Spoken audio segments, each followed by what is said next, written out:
ಕೆಲವರು ಹೆಣ್ಮಕ್ಳು ಹೇಗೆ ಅಂತ ಹೇಳಿದ್ರೆ ಗಂಡ ಸೀರೆ ತಕ್ಕೊಡಲ್ಲ, ಒಡವೆ ತಕ್ಕೊಡಲ್ಲ, ತನ್ನ ಆಸೆ ಆಕಾಂಕ್ಷೆಗಳನ್ನ ಈಡೇರಿಸಲ್ಲ ಅಂತ ಹೇಳ್ಬಿಟ್ಟು ಅಂತ ಅಫೇರ್ ಇಟ್ಕೊಳ್ಳೋವಂಥದ್ದು ಅಥವಾ ಇನ್ನೊಬ್ಬ ಗಂಡಸನ್ನ ನಂಬ್ಕೊಂಡು ಹೋಗುವಂಥದ್ದನ್ನು ಮಾಡ್ತಾರೆ.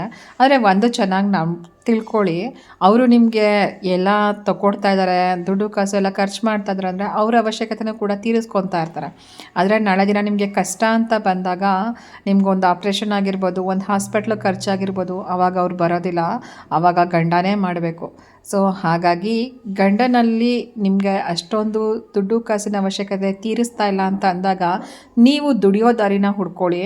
ಸೊ ಏನು ಮಾಡ್ಬೋದು, ನನ್ನ ಖರ್ಚನ್ನ ನಾನು ಹೇಗೆ ನಿಭಾಯಿಸ್ಕೋಬೋದು ಅಂತ ಹೇಳ್ಬಿಟ್ಟು ಅಂತ ಅದನ್ನು ಬಿಟ್ಟು ನಿಮ್ಮ ಆಸೆ ಆಕಾಂಕ್ಷೆಗಳನ್ನ ಒಬ್ಬರಿಂದ ಇನ್ನೊಬ್ಬರಿಗೆ, ಅವರಾಗಲಿಲ್ಲ ಅಂದರೆ ಮತ್ತೊಬ್ಬರಿಗೆ ಹೇರ್ಕೊಂಡು ಅವರಿಂದ ತೀರಿಸ್ಕೊಳ್ಳೋಕೆ ಹೋದರೆ ಕೊನೆಗದು ನಿಮಗೆ ಮುಳ್ವಾಗುತ್ತೆ.